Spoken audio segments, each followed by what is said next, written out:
Hi everypony, Winged T Spears here, and I'm back with the final reading for this month. Now, this reading has a very unusual irony to it because the reason I'm doing this changed a few days ago.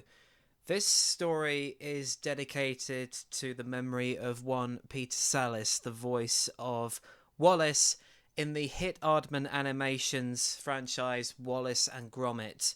The 3 movies, the 1 movie special, and of course The Curse of the Were-Rabbit, which brought it into the cinema world.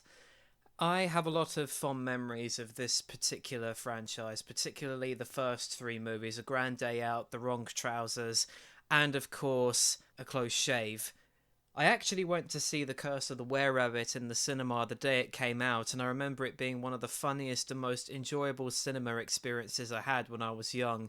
I got The Curse of the Were-Rabbit on DVD when it came out, and then I watched A Matter of Life and Death on TV a few years later. Aardman Animations means a lot to me. It's a part of my childhood, and the fact that I'm able to pay homage to my childhood and, of course, Peter Sallis himself honours me greatly, and I really hope I did this justice. I mean, in retrospect, of course, I didn't do that well compared to the great voice that Peter Sallis had when he characterised Wallace, but I did my absolute best, and I hope you all can enjoy it as well, because if you haven't seen the Wallace and Gromit movies, check them out, please. You can probably find them on YouTube or on DVD quite cheap these days. They are absolutely fantastic movies. All stop-motion animation, proper plasticine claymation stuff. And it's very, very rare that we see stuff like that with such dedication these days, save for a very few people. Because nowadays CGI is easier to process than absolutely anything, and that disconnect of animators from their craft shows heavily in most of CGI media today, and any kind of animation media today.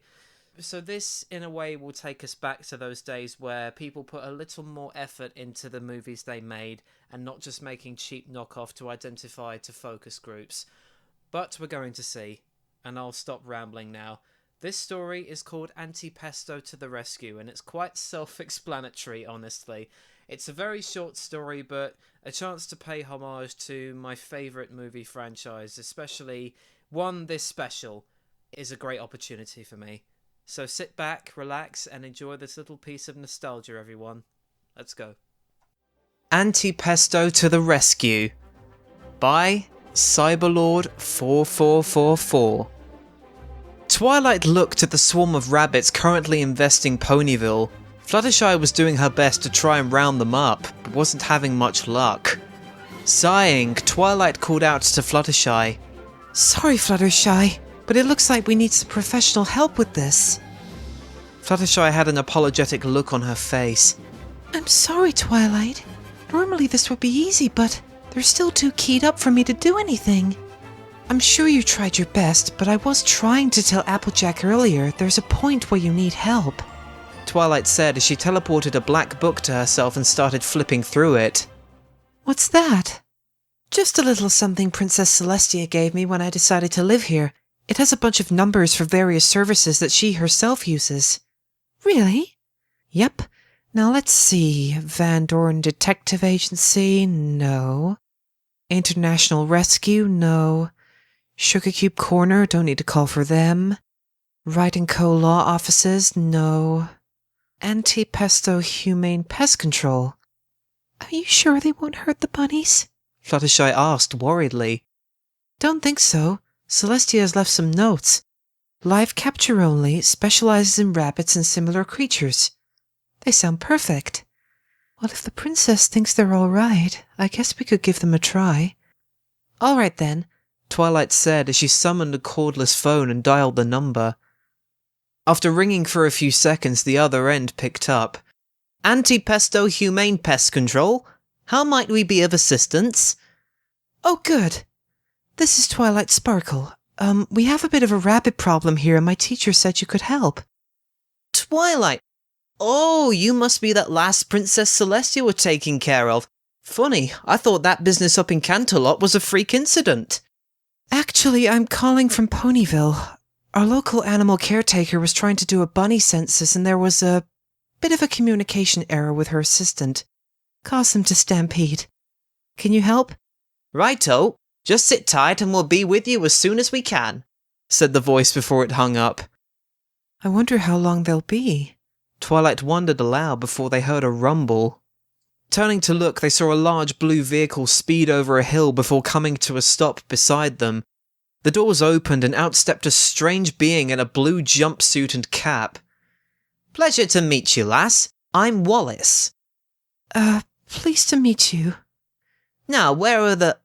Oh, Wallace said as he saw all the rabbits plaguing the streets of Ponyville. Haven't seen this many since that business with Lady Tottington, eh, lad? A white dog with an identical cap leaned out of the driver's side door and nodded before jumping back as Fluttershy jumped in his face. Oh, aren't you just a cute doggy? What's your name? That's Gromit, said Wallace. Now, if you don't mind, we do need to get to work. Oh, sorry, said Fluttershy. You won't hurt the bunnies, will you? Don't you worry, lass. Humane pest control is our speciality, said Wallace before turning to Gromit. All right, lad. Fire up the old BV-6000. Gromit nodded before pressing a button on the dashboard, causing the back of the truck to unfold into a metal glass contraption that had a large metal tube at the top and a control seat. As Gromit climbed into the seat, Wallace replaced the nozzle on the end of the pipe with a large flexible hose with a handle on the end. Once he had a firm grip, he nodded to Gromit, who turned on the machine. After a few seconds, the hose started sucking massive amounts of air. Wallace then aimed it at the bunnies, who were sucked into the machine and suspended in mid-air. Twilight gaped. What is that thing? The old Bunvac 6000, capable of 725 RPM. That's rabbits per minute, answered Wallace. In no time at all the visible bunnies were sucked into the machine. With that done, Gromit turned off the machine before he and Wallace went to grab the last remaining bunnies by hand, who had managed to hide from the suction, as Fluttershy checked on the ones already captured, pleased to see that not a single one was harmed. In fact, a few wanted to do it again. Once the last of the rabbits were wrangled up, Wallace turned to Twilight. Righto, where do you want us to put 'em? Oh, Fluttershy can show you, Twilight said, causing Fluttershy to meep before nodding and leading them towards her cottage.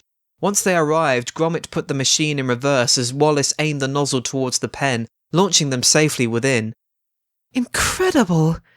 I can see why the princess recommended you. If you don't mind me asking, how did you first meet her? Well, that's a bit of a tale. Well, you see, I'm inventing mostly, and during the first test of my telejumper, I accidentally opened a portal to Canterlot, during the middle of a parasprite infestation.